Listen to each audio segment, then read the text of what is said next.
When I was 30 years old, they found some fibroids in my uterus, which once the fibroids were eventually removed, I was told they would have impacted my fertility. And this is a big reason why I now advise anyone who's in their late 20s or wanting to wait until their 30s or mid 30s or late 30s to just get your fertility checked so you know at least the lay of the land. And someone asked me to dive into a little bit more about my experience with my fibroids and why it took a year from the time of finding the fibroids to resolve the fibroids. So how many times can I say fibroids in a sentence? Let's get into it. Bit of backstory. I'm originally from the UK. I know I don't sound like it, but I spent most of my life living there. I was born there. And probably from the time I was about 25 or 26, I started getting very heavy periods. Side note, if you don't want to hear about periods, this is probably not the video for you. I'm just going to be very real.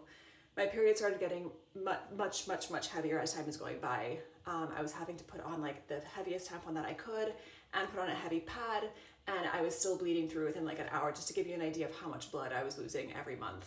And there were some days, probably like two or 3 days a month, that I would just not want to leave the house unless I absolutely had to, because I just was so afraid of like having an embarrassing accident out and about. It was really a horrible, unenjoyable time of life. And I kept asking my friends, I was like, is this normal? As you get older, do your periods just get heavier? Like, what's going on? And every time I went to the doctor about it, which I did go probably like 2 or 3 times, and again, this is the NHS in the UK, which if you don't know is a public healthcare service, which I love, they're amazing, but in this instance, they kind of let me down quite a lot. Every time I'd go to the NHS about this, I'd explain my symptoms, say, look, I'm bleeding a lot every single month. They would open my legs, say, oh, everything looks normal, close my legs, and send me on my way, and just tell me that it was just a normal part of life.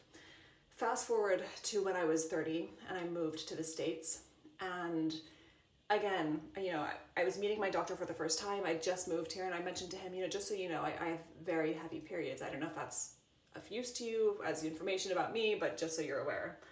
And the doctor said, oh, well, let's do a blood test and let's just, see what's going on.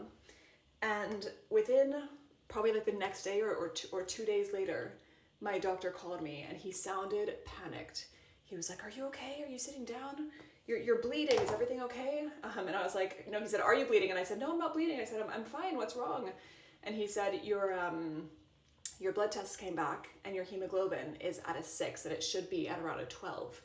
You're chronically anemic, like you need to go to the ER immediately to have this checked out, like you need to be looked at.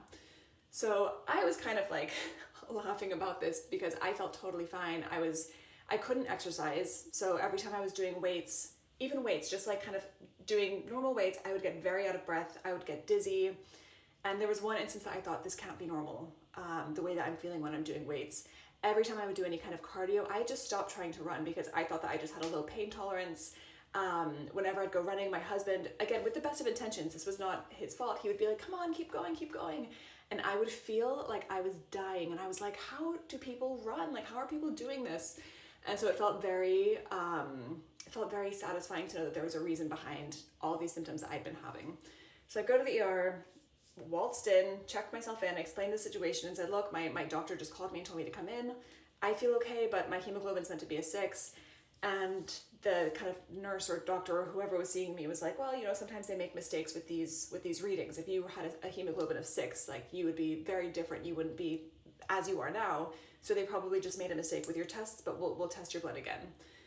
So they test my blood again. They come back and they go, yep, your hemoglobin is a 6. We need to give you a blood transfusion. So that first time that I went in, I got a blood transfusion and I got an iron drip to kind of bring my hemoglobin levels back up.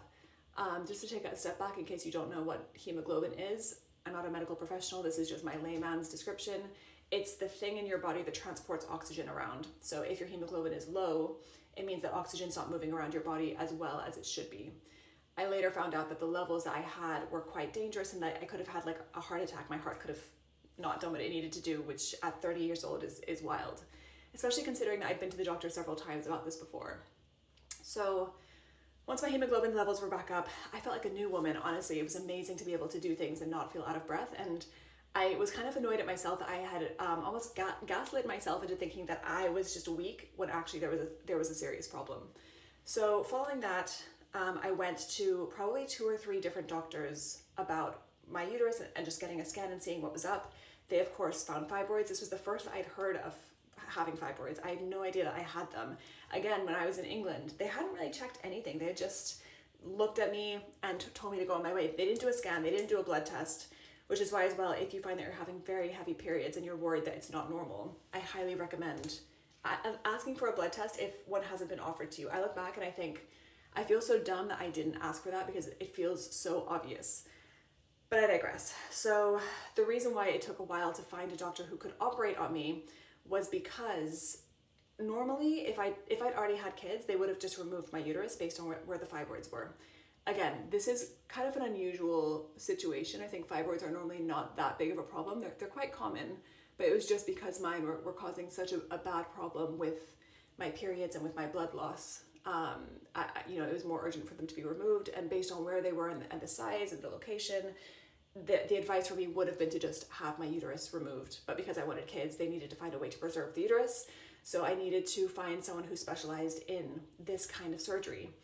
So after going to, I kid you not, maybe like 3 or 4 different doctors who could do the surgery and then referred me on because they were like, we don't think we're the best ones for this, I eventually found a doctor who is apparently very famous in Miami. He's quite a well-known fertility doctor, and he took my case on, thank goodness.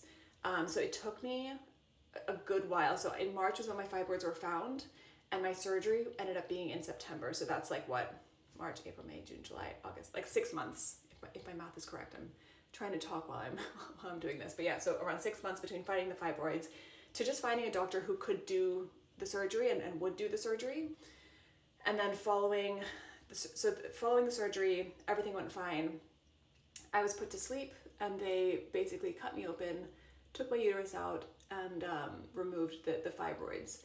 Again, this is not the normal way for removing fibroids. Normally they can go in vaginally with like some kind of tool, and they just kind of cut them out, and it's pretty uninvasive. It's not that big of a deal, but because of where mine were, they had to do it this way. When I went back to my doctor the next kind of like 2 or 3 weeks later, the woman that I met who had been in the surgery, she was another doctor. She was just like kind of fangirling out about my fibroids. She was like, oh my God, you have to see the pictures of them. And she showed me the picture of the fibroid and the picture of my uterus, which was kind of a weird experience. It made me feel a little bit sick. But she said that the fibroids had been the size of a golf ball, and that it had totally taken up the cavity of my uterus. So she was like, yeah, if you had tried to get pregnant, it probably wouldn't have happened. Which is why I'm so grateful that I resolved that issue before we were even trying, because then following the surgery, I then had to wait at least 4 months before I could start trying for kids. So if we had been trying for 1 or 2 years and then gone down this route, it would have just taken longer than we had wanted, and I might have had to have waited like 3 extra years to have kids versus being able to try when I wanted to. And then as another kind of side benefit of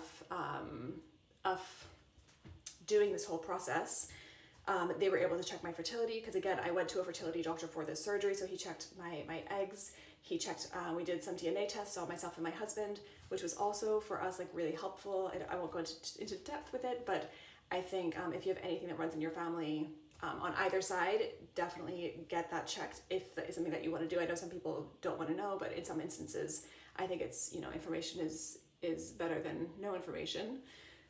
And yeah, that's why with my fibroids, it took about a year all in all to resolve. So yeah, that's quite a long story, but I hope that's interesting and helpful. What I will say, which I've touched on before, is that my recovery for my fibroid surgery was much, much worse than my recovery for my C-section I had when I had my son. So if you've gone through fibroid surgery and it was a terrible recovery, there is a chance that the C-section recovery will be a walk in the park like it was for me. Like literally it was so like I came home and I felt fine. Whereas with my fibroid surgery, I had weeks of not being able to sleep flat and being in pain when I coughed or sneezed. Like it was not a good time. But yeah, I hope that helps. Let me know if you have any questions.